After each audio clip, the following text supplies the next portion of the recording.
It is my deep pleasure and honor to introduce the Richard Gibb keynote speaker this evening, my dear friend and our dear colleague for more than 40 years, Dr. Cyril H. Wecht.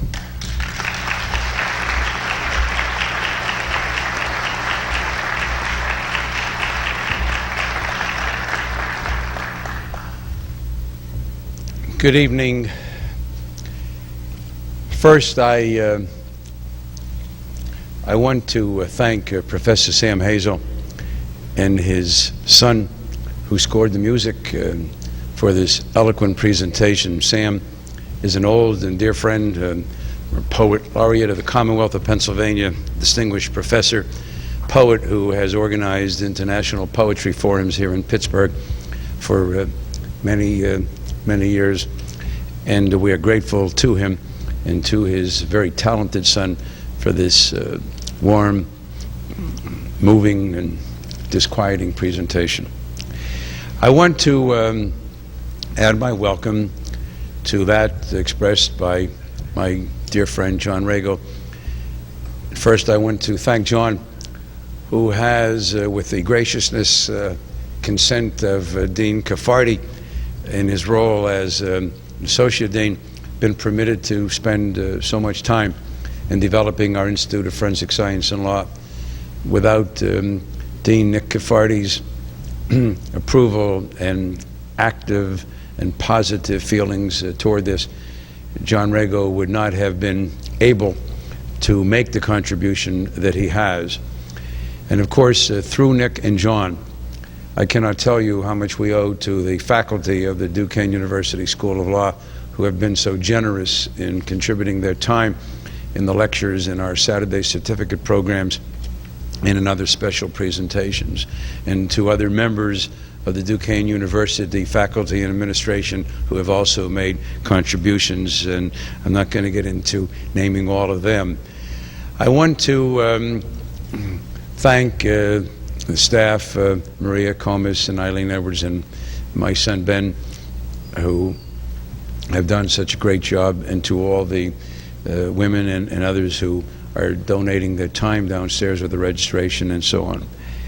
And to everyone else who has contributed in helping us to bring together the largest assemblage of individuals that have been convened in 4 decades in any kind of a program dealing with the assassination of President John F. Kennedy. Without input from all of these people, the sponsoring groups, it would not have been possible to accomplish this. We have here this evening, I think, registration somewhere around 800 or more, about 1,300 or more tomorrow, about 900 on Saturday, about 700-800 on Sunday, and this is without knowing who is going to come to the door and register. We just had a registration from Sacramento, California at 8:30 last night, so who knows what is going to happen.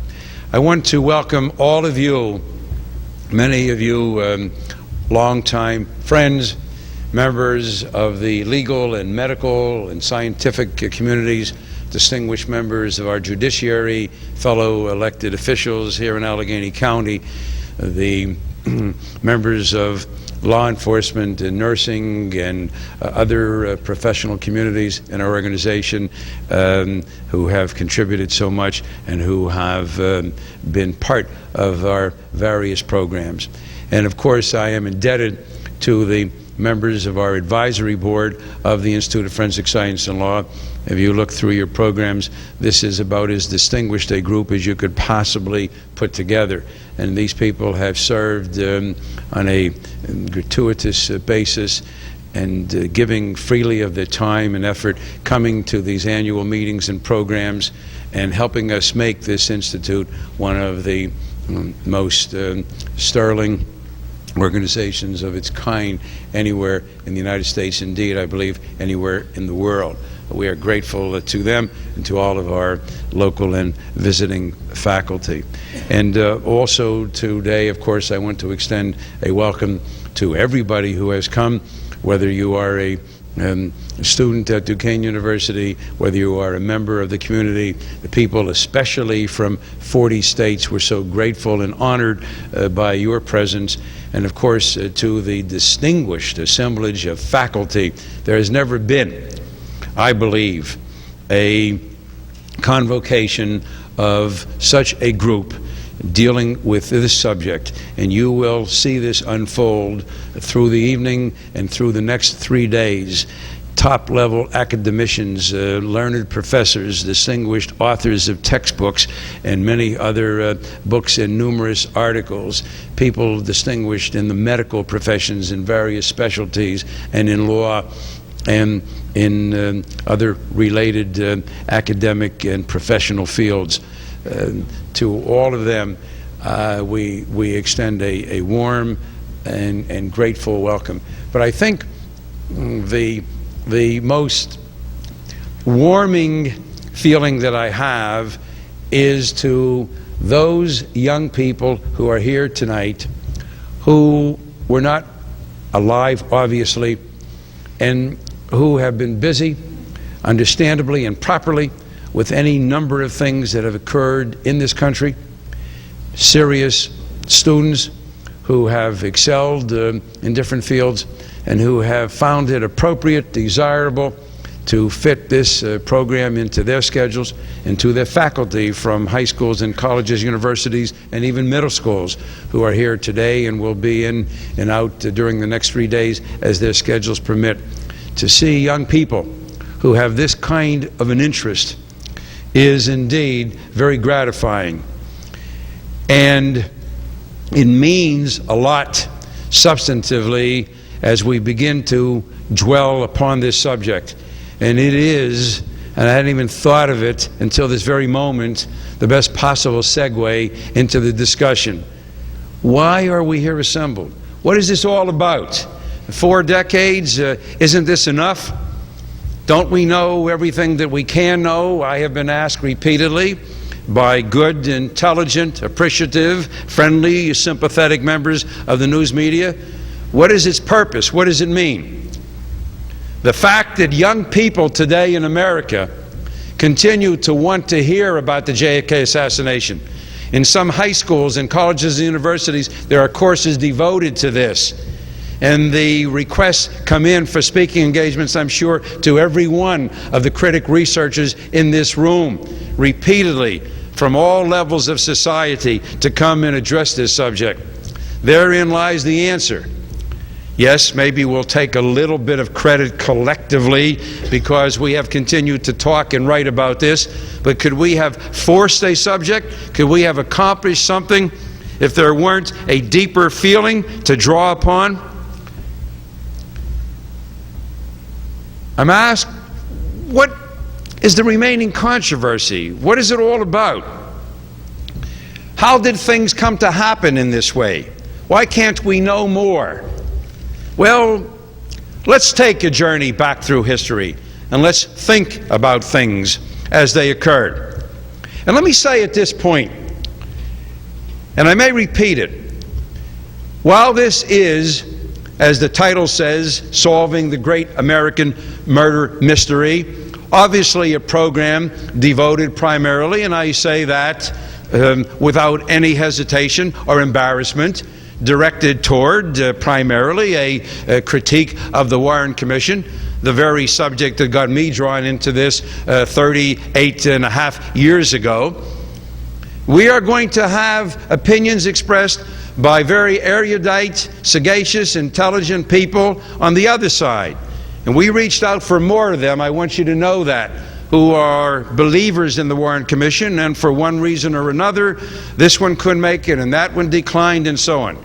It isn't that we felt we had to have a balanced program, an even-handed approach, 50-50 right down the line, but we did reach out for others. And this is going to be a program that is going to be conducted with dignity, with decorum, and people are going to have a right to express their views, and we want to hear from everybody, and we shall. Because I believe that even those people who believe that the Warren Commission got it right somehow, as intelligent people, as forensic scientists, as attorneys, as criminal investigators, whatever you will, or just as interested American citizens, you've got to acknowledge, and these people, the honest ones with a sense of morality and ethics and personal decency, have acknowledged all of these faults and deficiencies. Well, if that be true, then why can't we look into this matter? Why should we walk away from it?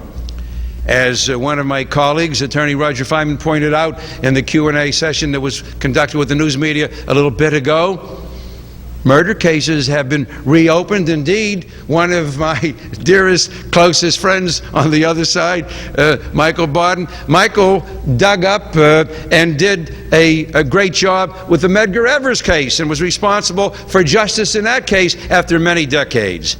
And as Roger pointed out, the Birmingham, Alabama case going back preceding the death of President Kennedy. And there are other cases, including cases of old presidents being dug up. So the idea that, gee, is this some kind of a ghoulish endeavor? Is this some kind of a, as Gerald Posner, forgive me, I know there's not supposed to be any profanity this weekend, said the other day on the program, it's come to be a cottage industry. Well, said I to Mr. Posner, a cottage industry. In the meantime, in these 40 years, I managed to produce 4 great kids, 10 great grandchildren, and I've accomplished a few things in my life, Mr. Posner, and I haven't even had the time to write a book, for which I apologize. I'm not proud of that. I should have written a book, but I haven't gotten around to it. The idea is a cottage industry. These people from whom you will be hearing, they are distinguished people in all their own right. Here in academia, here in medicine, and so on. They have been doing other things. They've not been profiting from this, although there's nothing wrong with writing a book and earning profits, whatever the subject may be. But what I hope is that even people on the other side, maybe after listening to this for 3 days plus, will come to understand and reflect back, most of which, perhaps all of which they know, and come to realize, hey, if it is this simple, if it is this straightforward, what's the problem? Wherein lies the basis for any hesitation? Let's get to it. And let's see all of those sequestered records, those obfuscated reports, those missing documents, the x-rays and the photographs that were recorded but somehow are not around. Let's go back to November 22nd, 1963. Let's see who's responsible for the morass that exists. Let's see who is at fault for the problems that remain with us. Is it the critic researchers? Those of us who are gathered here tonight? Were we responsible for the selection of 2 pathologists, Humes and Boswell, who had never done a single gunshot wound autopsy in their entire careers, to do the post-mortem examination on our president? I am repulsed by that, just as a citizen of America, and admittedly perhaps more so as a forensic pathologist. My former chief, Russell Fisher, Milton Halpern in New York, Geoffrey Mann in Virginia, Joe Spellman in Philadelphia, Alan Moritz in Cleveland, Dick Ford in Boston. These are the people that were the giants in their field. They lectured at the Armed Forces Institute of Pathology. When I was in the Air Force, my chief sent me there knowing of my interest and plans to go into forensic pathology. They were used by the government back through and following World War II. Every one of them was excluded because they shared the same deficiency, the flaw that was in common amongst their ranks. They were civilians. To call in 2 people who had never done a gunshot wound autopsy to do this autopsy. Yes, they brought in Pierre Fink as an afterthought, an Army man in the naval setting arriving in Ireland. And Pierre, the one person that I did know personally, a very decent guy. Pierre was largely limited to military-type stuff over in Vietnam, reviewing the cases. He had very little hands-on experience, and they did not do autopsies at the AFIP. And when Pierre had the audacity to open up his mouth, and he asked, and I can close my eyes, I wasn't there, but I never picked up this punctilious Swiss gentleman, and he said in that crisp tone of his, "Who is in charge here?" And a gruff voice from the audience came forward and said, "I am. Just proceed, doctor." 4-star admirals and generals in the room that night, 36-40 people. That was a scientific endeavor. It was a controlled military operation. That's what it was. And who was responsible for that? What about the car and the blood? Would there have been some tissue? Could criminalists like Henry Lee, oh, Henry was just running around in short pants, but whoever was around at that time 40 years ago, could they have learned something from examining the car? You here in Pittsburgh, judges, attorneys, the police, we have a murder, the least important, controversial murder you can think of. Pick the least important citizen in our entire county. You think the Allegheny County or Pittsburgh homicide detectives or the coroner's office forensic scientists or any of my people are going to allow somebody to go in and begin to wash the car? Immediately begin to scrub the blood and the tissue? No kind of investigation is conducted? A defect in the windshield? We got to take that car to Detroit and get a whole new windshield quickly. Governor Connolly's clothing? Oh my God! We got to get it to the dry cleaners and the shirt has to be cleaned. That's going to happen in your community? Those of you who come from 40 other states or 9 other countries or any other part of this state? No way. Who did that? Who was responsible for that? And then let us proceed. Who made the decision to take the body of the president out of Dallas? There was a board-certified forensic pathologist, a medical examiner, Earl Rose right there. And I am certain that if Earl Rose had done the autopsy, and I don't say this to tout Earl, any one of us experienced today, we were just kids then, but I mean our predecessors, as a board-certified forensic pathologist, functioning properly, quietly, privately, in a medical examiner coroner's office, would have done this autopsy, and we would not be here convened this evening to spirit that body in violation of the laws of Dallas and the state of Texas and take it to Washington, D.C. They even thought for a while maybe there would not be an autopsy. And then they made the decision, well, we'll do it at Bethesda. Who made that decision? And then let's move on after that. The investigation that took place. The Warren Commission. How about Jack Ruby coming into the Dallas Public Safety Building? Warren Commission told us, oh, he just walked down the back ramp.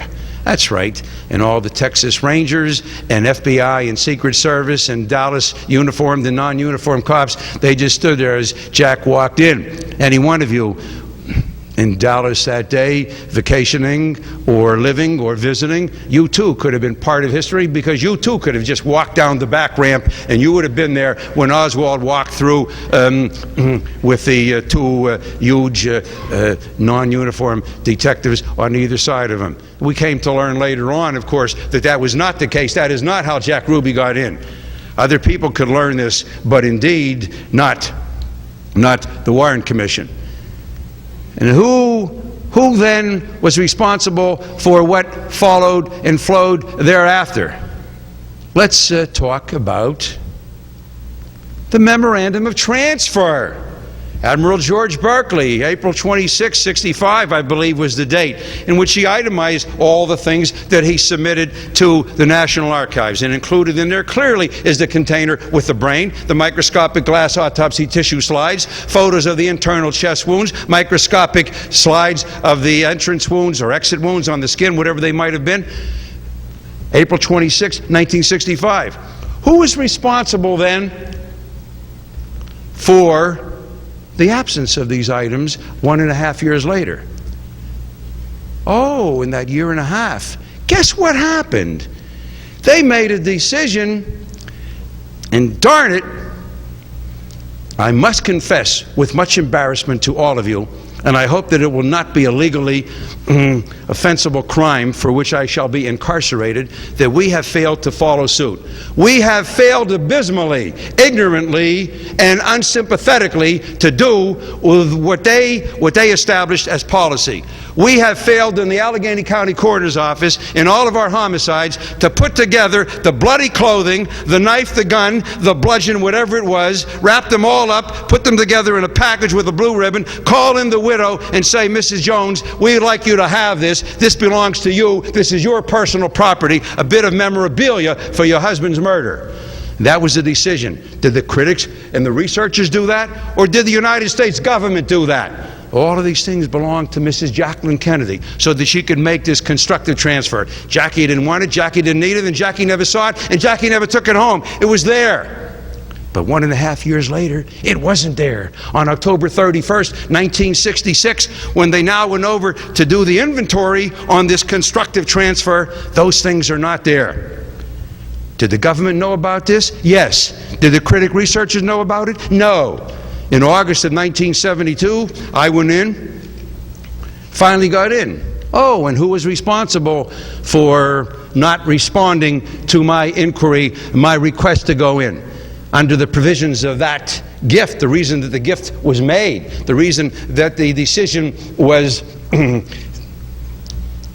come up with in some absurd fashion, that Mrs. Kennedy was the proprietress of all that material, was that she could have a proviso. And the proviso was that nobody could see those things for 75 years, with the exception that, quote, recognized expert in the field of pathology with a serious historical purpose, unquote, could apply.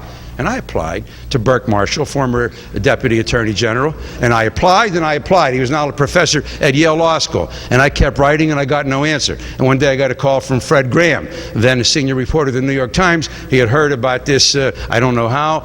And I told him, and he called me back some weeks or months later. Had I heard back? And I said no, because he had spoken with Burke Marshall, and he said, ask me if I minded, if he would call again. And I said, oh, please do. And finally, I got this response from Burke Marshall. He was going on vacation, he was coming back, and so on. And then he said, well, you got to come to New Haven. Little did he know that that's my second home, and I had relatives, close relatives there. I was delighted to go to New Haven, but he thought that was going to turn me off too. So I went to New Haven. He had to interview me. Did he interview Dr. James Latimer, the urologist, whom he had given permission to before?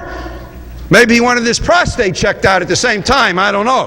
But that for sure was not the basis for having me come up for the interview. So who was responsible for that? So finally, then I got in there. And that is when I, quote, discovered, unquote, the missing brain. Oh, I didn't discover a new continent. Who knows how many people knew about it? Did the community, the world, know about it? Were the critics and the researchers, were we responsible? Oh, you'll hear people, perhaps maybe even at this conference, oh, we know that the brain was subsequently buried with the president. We know that Bobby did it. You know, you show me the government document, you show me the graveyard record that indicates that brain was buried with John Kennedy subsequently. I have never seen such a record. And who was responsible for that? And then there was the Clay Shaw trial in New Orleans. And Jim Garrison, sure, Jim was a bit flamboyant. Was he neurotic? Perhaps, was he a grandstander? Because anything you want to. I've said worse about a lot of prosecutors. I mean, that goes with the turf. Did he have a right to look into the case of Clay Shaw? And you'll hear about this over the next 3 days. Who was responsible for every move he made, every request he submitted? He was thwarted. He was stymied. He was blocked. He was ridiculed. He was embarrassed. He was treated in the most denigrating, hostile fashion. Who did that? Do you know how prosecutors get along with each other? When I'm going to testify in a murder case for the defense in some state 1,500 miles away, that prosecutor gets in touch with the district attorney in Allegheny County. He wants to find out about me. Oh, they're a very close fraternity. But when Jim Garrison, the district attorney of a huge city, in a case of this importance, made simple requests, what do you know about Lee Harvey Oswald? What do you know about David Ferry? What do you know about this one, and so on? No response, or we can't give you anything, or so on. Who was responsible for that? If there was nothing to hide, and Oswald's now dead and gone, what's the problem? What's the difficulty? Put it out there. Lay it out. And when I testified before federal judge Charles Halleck Jr.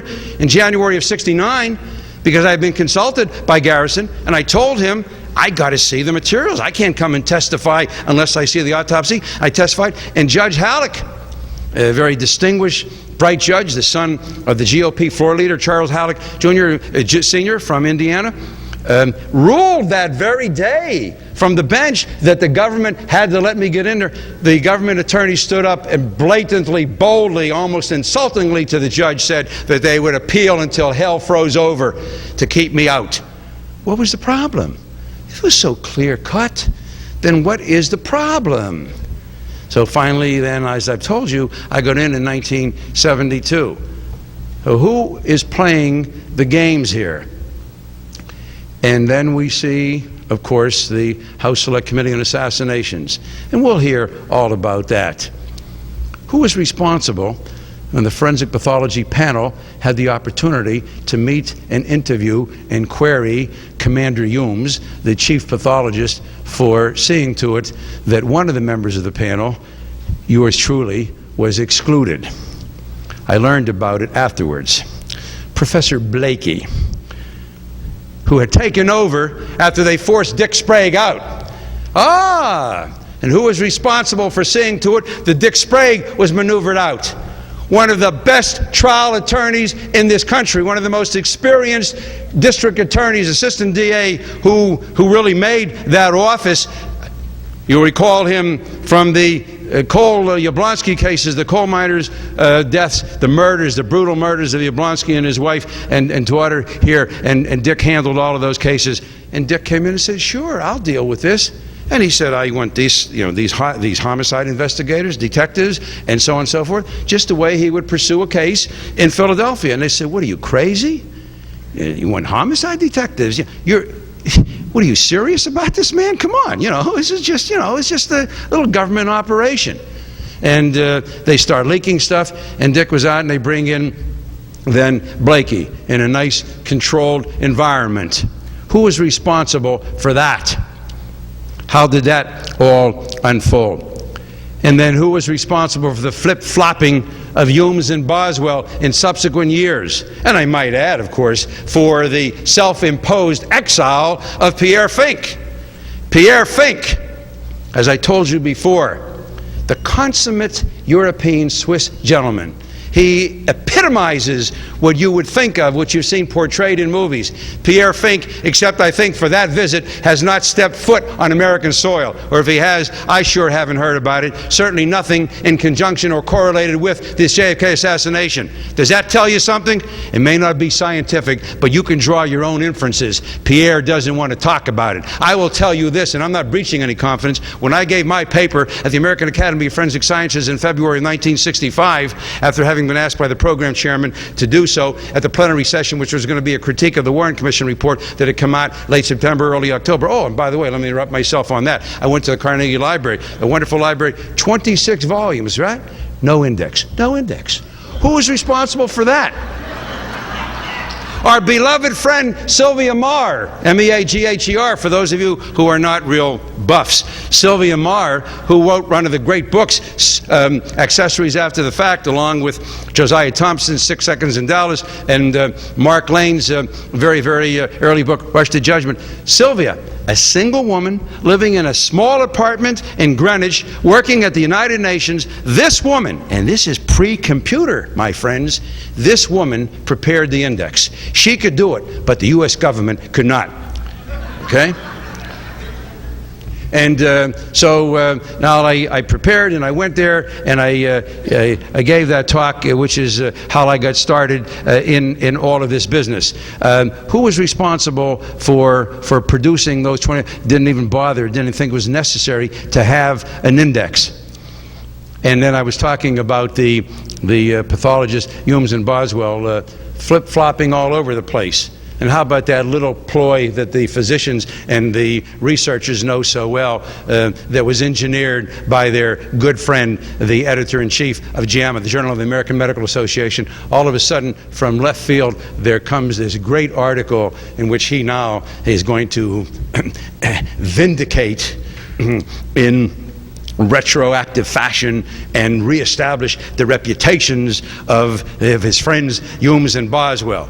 And so now you have them coming in, and now the wounds are in a different location from what they agreed under pressure when they were called in and met with the distinguished members of that forensic pathology panel, yours truly excluded. Well, under great pressure, they said, well, maybe the bullet hole really was 4 inches higher, 100 millimeters. Maybe it really was at the vertex. And then with JAMA, they went back to the occipital region. And you'll hear, by the way, this weekend from one of the 2 neurosurgeons who was there. And I'll leave it to you to decide then whether or not the neurosurgeon's description and depiction of what kind of brain tissue he saw is a little bit more valid and a little bit more to be relied upon than what the Warren Commission sycophants and self-appointed defenders, most of whom didn't even take high school chemistry if they could avoid it. I'll leave it to you to decide who you think can recognize the difference between cerebral and cerebellar tissue. You will decide in the next few days. And these guys flip-flopping all around, and close friends, too, of some of the members of the panel and so on. Humes went on to become president of the College of American Pathologists. You know, hey, that's like you lose a slam dunk case, you know, the prosecutors in the OJ case lose the case, blow the slam dunk case, and you become overnight television people, right? You come in and you perjure yourself under oath. No, Mr. Bailey, I have never used the N-word, and you become a national hero with your own radio and television program and consultant to all kinds. You know, that's America for you, okay? And the reward for Commander Humes for having screwed up the autopsy on the President of the United States, bungled it. The members of the House Select Committee who made that quantum leap and said that the Warren Commission got it right anyway, they were even at that time more critical of Humes and Boswell than I had ever been up until that point. And the punishment for Commander Humes was to elect him president of the College of American Pathologists. People ask, you know, hey, what's going on out there? And are we being too harsh in our criticism? And so on, it moves through. And how many people here, aside from the in crowd, how many people know the House Select Committee on Assassinations, established by the United States Congress, concluded that there was a conspiracy? A high degree of likelihood, whatever the exact words were. Oh, I know their theory wasn't exactly what mine is or what one of the other critics is. That's okay, and I want to comment on that a little bit later on. But that was their conclusion. So what does that mean? The United States Congress, they arrived at that conclusion? Has there been any follow-up? What's the sequel to that? Was that an academic exercise? Was that an undertaking designed for futility? That's the conclusion they arrive at, and it's left hanging. And then, of course, let's jump to Oliver Stone. Do you remember? I recall vividly, 3 months before his movie came out, he was being savaged in the newspapers. The New York Times, darn it, the guy who is not a movie critic, one of the early people that bought in, along with the other New York Times and the other news media establishment, they were dissecting Oliver Stone. You would have thought that this guy had committed the greatest crime in the world. In the meantime, I'm puzzled, I'm offended as a non-Catholic by the last temptation of Jesus Christ, putting words and actions into his mouth. I'm wondering and offended in a way, puzzled, amused other times. Warren Beatty playing Bugsy Siegel, you name it, Genghis Khan, Sam Houston, I mean, you pick your hero or villain. Every movie script writer and director can do what they want to, put words in anybody's mouth. Not Oliver Stone, no. Oh, no. How does he know what anybody said? How does he know what Senator Russell Long said on the airplane? What was that great line, "This dog won't hunt"? I mean, I don't know. Did Russell Long say that? It's a damn good line. I'd expect a southern gentleman from Louisiana to utter something like that, especially when it comes from the mouth of Walter Matthau. He made it sound so real. But I mean, was that so horrible? What did he do? The man was literally crucified. Were the critic researchers responsible for that? If it's just a straightforward murder case, then what is the problem? Well, on and on it goes. And a great point was made upstairs too. Then as we move on and into the other aspects of this case, Jim Lazar, who's been one of the pioneers in this field, made a statement something like this.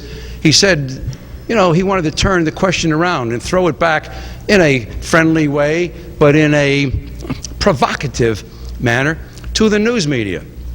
something, instead of continuing to refer to Warren Commission buffs, conspiratorialists, and so on, why don't you get serious about this? Why don't you delve into it? Why don't you look into this? Well, let's talk about that for a moment. Some of you are too young to remember that Franklin Delano Roosevelt had 33 pounds of metal were necessary to brace his legs so that he could stand, and the rest of the time he was in a wheelchair. Anybody here ever see a picture of him in a wheelchair? Today, you would have people, if he were speaking where I am, I guarantee you there would be 3 people beneath this platform who would have drilled holes so that a mini camera could take pictures of those metal braces. And tomorrow there would be pictures, then discussions and diagrams with comments from metallurgical engineers at distinguished universities, MIT and CMU, talking about that particular kind of metal and that particular kind of screw. And talking about screws, how's about Franklin Delano Roosevelt taking his mistress to Warm Springs, Georgia?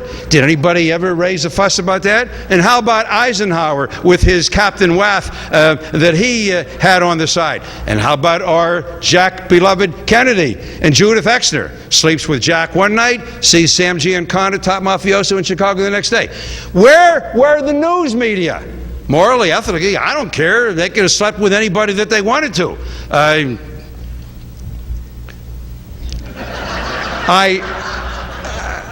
was going to say considering whom they were married to, but I won't say that. I make no statement to pass more on other concerns. The reason for these historical observations is to point out to you, when the news media talks today, how could this have been? I want to remind the news media, there's a whole new world. Before Vietnam and Watergate, you people were asleep at the switch. The government told you anything, and they got away with anything. Allende in Chile, the M brothers in Vietnam, revolution in Guatemala, whatever they did. Well, how many discussions, except for an occasional writer here or there? It was a whole new world. Was it better? Was it worse? That's a discussion for another day. The point I make is that when you think of that case and you say, hey, how could it have been? And news media today say, gee, I don't really believe this, and so on. Think. In 1963, news media game in America was a totally different game, for better or for worse. Maybe it's gotten a little too far. I remember when Ronald Reagan had a colonic polyp, I swear, no exaggeration. If you read the New York Times, you did not have to go to the pathology lectures in medical school to study colonic polyps. By the time you finished, you knew more about adenomatous and papillomatous polyps and villus adenomas and what was the precancerous lesion and so on, with diagrams and sketches was enough, to make you sick if you weren't a doctor. And that was a kind of discussion that then took place. And today, one act of fellatio and the world is ready to come to an end in America. And back then, you can bring hookers into the White House and nobody cared, right? So that's a good reflection for our news media folks. And now let's move into, and this is a forensic scientific program, admittedly, but we talk about the assassination and try to understand it, why it took place, and why might it have occurred. And may I point out to you again, if you don't know history and you don't place something at the time that it occurred, it's like meaningless. Even an argument with your spouse, the loss of a ball game, whatever. You got to know what the facts were. What was going on? What was happening nationally, internationally? Did we have a real Cold War with Russia? Were there some people that wanted to drop some atomic bombs even right after World War II? Do you remember Admiral Crommelin and General whatever his name was, I'll think of it, that wanted to drop bombs then, and we're talking about dropping atomic bombs on Russia just to, we'll teach them, they better not make a move. What if you had somebody, maybe it might be a little warming of that Cold War. Cuba, 90 miles away, Havana. Hey, maybe there might be a little bit of a détente here. Maybe, we might work something out. We've had dictators. We've dealt with them before, usually right-wing dictators, but maybe we could pick up a lefty too, won't kill us. And then how about the Vietnam War? It's beginning to blossom and burgeon, and there's Laos and Cambodia. Hey, maybe we might give that a second thought. Maybe we'll get the hell out of there and come on back home. And home, yeah.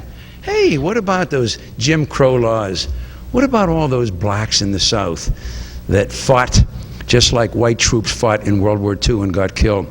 What about all those blacks that can't go into restaurants, can't go into theaters? When I went to Montgomery, Alabama, called into the Air Force in 1959, I had an intelligent young man of 29, 30, whatever, and I couldn't believe, separate benches, separate water fountains, separate days and entrances to the park, and so on and so forth. And there were things to deal with in America. Those were the things that were happening when you want to try to understand this case. Forensic science, John referred to it. There was no DNA, but there was blood typing. There was the ability to examine tissues and see what kinds of tissues they might be. There were things that could be learned.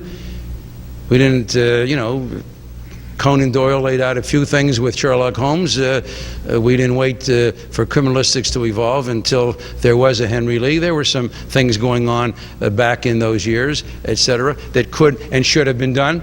And there are things that still could be done today.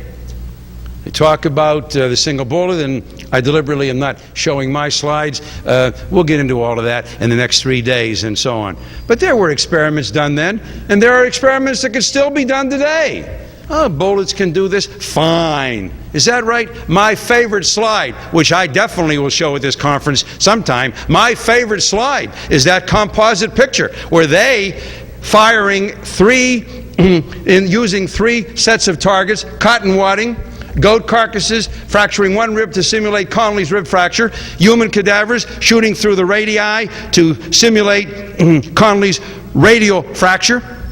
They then selected the representative bullet from each of those 3 categories to support their case. A beautiful slide. There is Commission Exhibit 399 in all of its grandeur. And you got the 2 bullets that went into cotton wadding striking nothing, and you'll see the extrusion of some lead from the base, from the impact of the firing mechanism. The bullet that broke one rib of a goat looks wider and flatter. You say at first glance, hey, that's a different caliber ammunition.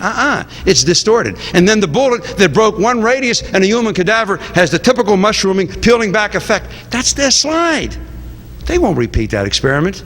Professor John Nichols, pathologist at University of Kansas Medical School, he did this clandestinely. He got exactly the same results. That experiment could be done tomorrow, repeatedly. We'll hear from my beloved friend and distinguished colleague, Michael Barton. We'll hear then what the response is. Maybe Michael has a surprise for me. In 1978, I said to my 8 colleagues, yeah, it was 8-1, as Michael pointed out upstairs in the news media. It was 8-1. And I said at that time, okay, you guys are very good. All board-certified, experienced forensic pathologists. You've done thousands of autopsies. I would say probably collectively among the 8 of you, you got 100,000 autopsies in place. And at your offices, from your distinguished colleagues and predecessors, you may have 250,000 more. And you can go to Europe and Asia and Africa and reach out. You bring back to me 1 bullet. Not 1%, not 100th, not 1,000th. 1 bullet that has ever done what you claim this bullet did. That was 25 years ago. Well, I'm still waiting for that present. I'm still waiting for that bullet 25 years later. And so, my friends, where are we and why are we there? Where are we is here at this wonderful convocation with all of these great experts, and we're going to learn a lot. And why are we here? Well, we're here, even those who believe the Warren Commission was right, I hope they would be strong enough in their professionalism to say, hey, there are some unanswered questions. Yeah, we make that quantum leap despite the inadequate, inept, ridiculous autopsy, not recognizing a bullet hole in the front of the president's neck. thinking that a bullet could be forced out back through a 7x4 millimeter hole in the back when external cardiac massage pressure is applied to the front of the chest. The next day thinking that a bullet traveling 2,100 feet per second going through 6 inches of soft tissue in the neck would see the starch white collar of the president get frightened to death and plop absolutely dead right in his tracks. And then 5 months later, that bullet, now having been reinvigorated and having been restored with full vibrancy and energy, now has picked itself up out of the front of his clothing, gone through Connolly's chest, gone through Connolly's wrist, and into Connolly's left thigh. It's a hell of a bullet. It is indeed the magic bullet. It happily and readily accommodates you. Whatever you need, and whatever point in time, it will do that for you. And I hope that my colleagues even, and my friends and others on that side will recognize that yes, there are things that still can be done. Let's put an end to this stuff then, so there won't be a 50th anniversary. And we'll show once and for all the critic researchers that we got it right. But to those of us who are among the 80 to 85% of the American public, they continue consistently to reject the Warren Commission report. Yes, despite all of the establishment news media people, despite the Dan Rathers and the Peter Jennings, and the people whose careers and reputations bloomed and blossomed and emanated from their coverage in those years, they're not about to back off from that. These are news media megalomaniacs, egocentric people to the ultimate degree. They're going to choke and swallow and renege and rescind on that? Yeah, sure, you wait for hell to freeze over before that'll ever happen. Okay? Those people, despite them and their continuing efforts, the show last night, the show that's going on right now as we are here gathered, once again attempting to whitewash. And you want to know something? It's not going to make any difference. 80 to 85% of the Americans, including the high school kids who are here tonight, are going to continue to reject the Warren Commission. Is that hard science? No, it's not hard science. But you tell me how many subjects you can think of in America that have 80 to 85% of Americans consistently, repeatedly, over decades, voting the same way. Black, white, north, south, Catholic, Protestant, Jew, north, you name it, south, whatever religion, whatever group, you name it. There aren't 85% of people who think that baseball is a good sport. There aren't 85% of people who think that sex is a good idea. And you got 85%. So it is there.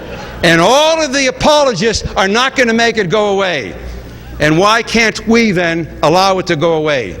I'll tell you why. My thought in closing, because it wasn't just a murder, as was pointed out upstairs by Roger Feynman and I and many others have pointed it out, and you all know this, of course, but maybe some of the younger people and non-lawyers don't realize there's no statute of limitations on homicide.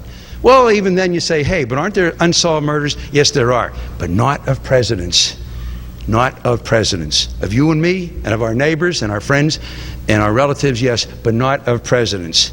Oh, okay, so he's a president who was an important man, but so what? The so what of it is, we know, my friends, and it came to be known darn soon, that the Russians and the Chinese and the Cubans, individually or collectively, did not orchestrate this assassination. The plans did not emanate, did not spring from the fertile Machiavellian, malevolent minds of the people in Moscow, in Beijing, and Havana. It came to be known darn soon that Americans were behind this. That's painful. Very, very painful indeed. Where do you go? What doors do you knock upon? What rooms do you enter? And what are you going to find as you walk into those edifices? Do we want to go that way? Oswald's dead. He's been executed by Jack Ruby. It's all over. This guy, 2.5 years in Russia, communist sympathizer, not a very likable person.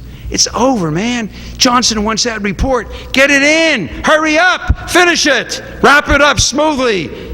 Do you think for one moment whatever any of us here tonight may think about J. Edgar Hoover, and I know what 90% of us probably think about J. Edgar Hoover and about Lyndon Johnson, were there two more knowledgeable, politically savvy, powerful individuals in America?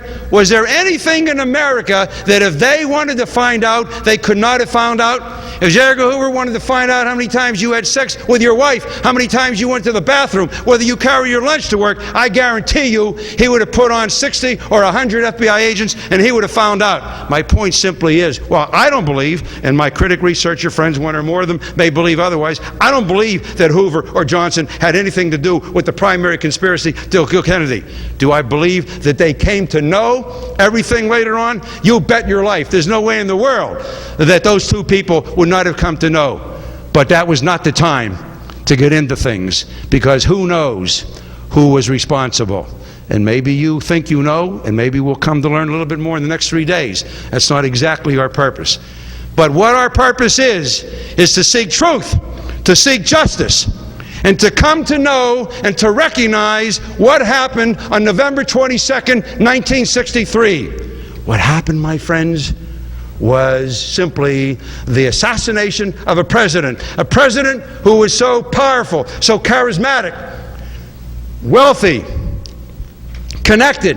There was no way in the world that he could be defeated at the polls. And I don't speak as a Democrat. This is not the purpose of this symposium. We know that there are people to the right and people to the left, and this is a mixed bag on this whole Kennedy assassination. There's no one particular political group that lines up one way or another. The point simply is that that was one kind of politics. 5 more years of which were to follow with Jack, and 8 more years of which were to be followed by Bobby Kennedy.